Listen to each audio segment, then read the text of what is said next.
महात्मा बुद्ध और भिखारी। एक बार महात्मा बुद्ध एक गांव में अपने शिष्यों सहित घने पेड़ की छांव के नीचे बैठे थे। आसपास के गांव के बहुत से लोग अपनी अपनी मानसिक परेशानियां लेकर महात्मा बुद्ध के पास आ रहे थे। महात्मा बुद्ध उन सभी की मानसिक परेशानियों का समाधान देते। सब लोग खुशी खुशी अपनी समस्याओं का समाधान पाकर वहां से लौट रहे थे।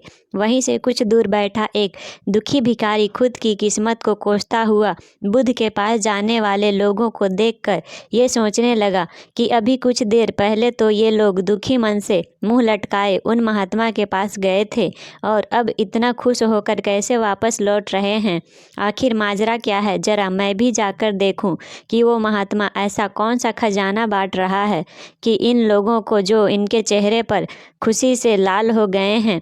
जब वो दुखी भिखारी कुछ नज़दीक गया तो उसने देखा कि ये महात्मा तो लोगों को प्रवचन देकर लोगों के दुख का निवारण कर रहे हैं। ये देखकर भिखारी मन में भी तीव्र इच्छा हुई कि क्यों ना मैं भी अपना दुख इन महात्मा को बता दूं, मुझे भी अपने दुख का समाधान अवश्य मिलेगा।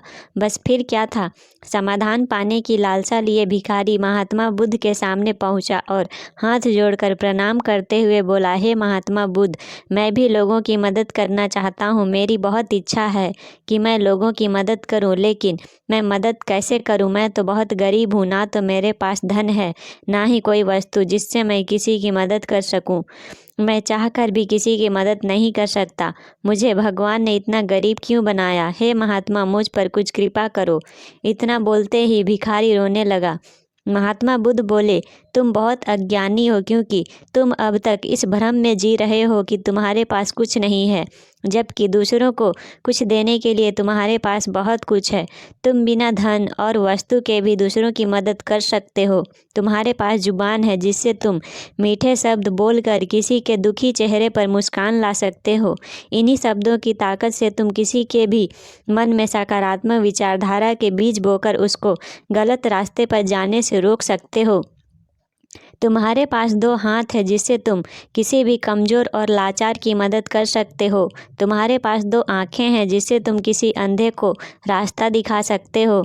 तुम किसी के लिए दुआ कर सकते हो सकता है तुम्हारी दुआ से किसी के बिगड़े काम फिर से बन जाएं। तुम किसी की अच्छी सेहत की कामना कर सकते हो, लेकिन अज्ञानतावश तुम अब तक इस बात को समझ नहीं पाए और इस भ्रम में अब तक जीते रहे कि तुम्हारे पास मदद करने के लिए कुछ नहीं। किसी की मदद के लिए धन और वस्तु का होना अनिवार्य नहीं है। बिना धन और वस्तु के भी हम कई प्रकार से लोगों की मदद कर सकते हैं।